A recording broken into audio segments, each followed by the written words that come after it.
So we've got Campbell Crouch here from the men's reserve pair. Hey Campbell, it's been a big year for you since you've come back from Cal. Yep. Tell us about your rowing journey. Finished up at Cal last year in June, and then I came back here, tried for Elite World Champs last year. Didn't make it, obviously. So then I had winter here, cold winter, not many people here. We got a rib injury, and then unfortunately didn't make the summer squad. So then I was shipped over to Development Hub, which I actually really enjoyed. You know, like I spent a lot of time with Dick out on the lake. He's an amazing coach. He's sort of like, he's old school, but you don't really run into that type of old school anymore. You sort of go out for the first month, literally, he won't say anything.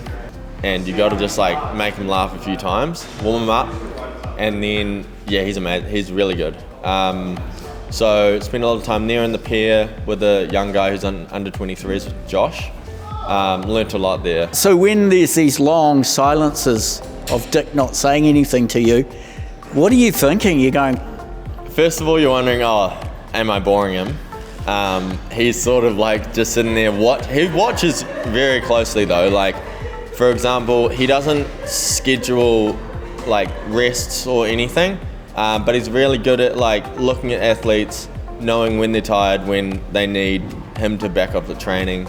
You sort of like rowing, he's not saying anything for a while, then you look at him and he's still watching you and you're like, oh, he is watching. So you just sort of wait patiently, wait for him to say something, and you're like, yeah. So moving back to New Zealand, rowing a pair, you sort of, you have to learn a lot. And so that was really valuable for me. From October to January, I was training with them. And then in January, I came here and then got to trial, race with them in North Islands, elite squad. And then eventually I trialled in February, I want to say. And then, yeah, got a shot, got a spot in the team in the reserve pair, which I'm really grateful for, because it was like quite a hard summer because I had to work and row. Where were you working? My dad has a dairy farm out in Orini, so I was just working there, like a lot of tractor work. That was really, really helpful to be able to go and just work and not have to do heavy labour all day, and then row in the afternoon as well. Bet Dad loves having you back on the farm. He does. He's trying to get me full-time on the farm, but I'm holding it off, trying to row for a bit longer. Yeah, as long as I get to drive a tractor, I'll work for him. But yeah. You're not so keen on the heavy lifting?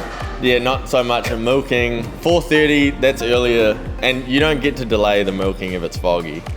All right, so you better tell me about how you're finding answers with your peers partner, Ben Taylor. How's that going?